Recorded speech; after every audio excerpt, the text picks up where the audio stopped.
I would never forget the day we saw the witch shrink into nothing. One moment, she was there in the middle of the village square, screaming and fighting as the priestess chanted her spells. The next, she was shivered like a dying plant. She was gone, leaving behind only the smell of smoke and bones. It was the end of a terror that had gripped our village for as long as I could remember. My name is Adisa, and I was a young girl when it all began. In my village, every newborn child is given a name on their 8th day of life. It is a joyful day filled with singing, dancing, and prayers. Families will gather to name the child with music and dancing.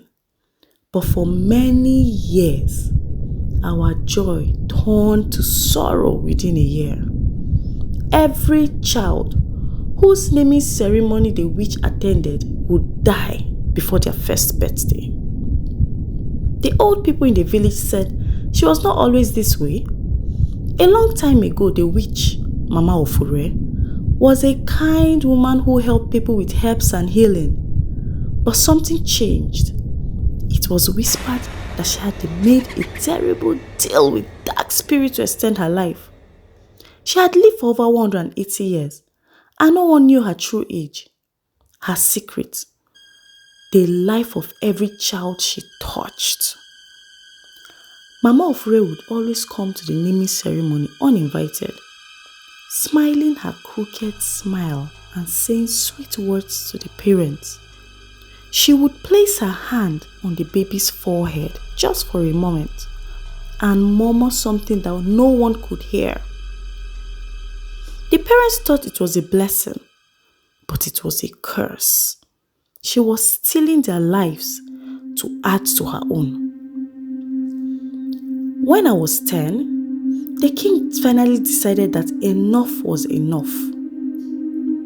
Too many children had died, and the village was drowning in grief. My own baby brother had been one of them. His name was to be Oluwafemi, a name that meant God loves me. He lived for just 9 months. The grief in our home was unbearable. He was not the first child we had lost that season, and we feared he wouldn't be the last. So the king called a great meeting in the palace and summoned the priestess, Yeye Amoke. She spoke with the gods and told us what had to be done to stop Mama Ofure. The gods demanded a great sacrifice. 7 strong warriors had to enter the evil forest and bring back the sacred ebony egg. It is a rare hidden gem in the nest of the great horned eagle deep within the evil forest. Only the bravest of warriors can bring it back. The evil forest was a place of death, filled with creatures that no one dared to name. The sacred ebony egg was said to shine like polished stone, laid once every 100 years by the eagle. Many had searched for it before and never returned. The village held its breath as 7 brave men volunteered. These were our strongest hunters, men who had faced wild animals and survived battles. They left at dawn, armed with spears, trapped, and their courage. For days we waited, praying that they would succeed. Every night, the village gathered to pray for their safe return. On the 7th day, we saw him, Baba Kamal, the bravest and wisest of the warriors. He stumbled into the village, bruised and bleeding, but alive, clutching a small, shiny bag in his hands. The other 6 warriors had given their lives in the forest so that he could bring back the black egg. The priestess wasted no time. She prepared a ritual that same night in the village square. She built a fire in the middle of the village square and placed the egg on a sacred cloth. Villagers gathered around as she mixed herbs and oils, chanting prayers to the gods, calling on their powers to break the witch's spell. Mama Ofure must have felt the power of the ritual because she appeared in the square, her face twisted with anger. She tried to stop the priestess, but it was too late. The priestess poured a portion over the sacred egg, which began to glow with brilliant light. A portion was poured in a sacred bowl, and the priestess threw its contents in the air. A strong wind blew through the square, knocking everyone to the ground. When we looked up, Mama Ofure was screaming. Her body began to shrink. Her once youthful face turned wrinkled and old.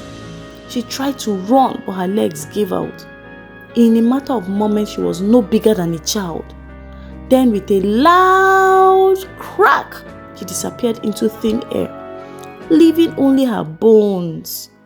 The village erupted in cheers and tears. The spell was broken. From that day, no more children died mysteriously. The evil that had haunted us for so long was gone.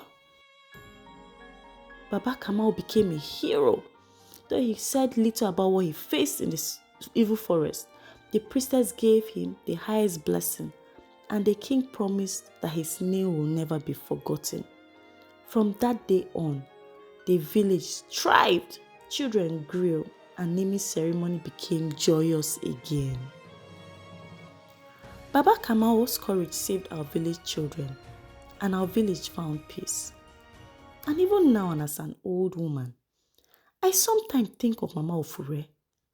What had driven her to steal the lives of innocent children? Was it fear of death, greed, or something darker? We may never know, but one thing is certain. The village will never forget the sacrifice of the warriors or the power of the gods that saved us all.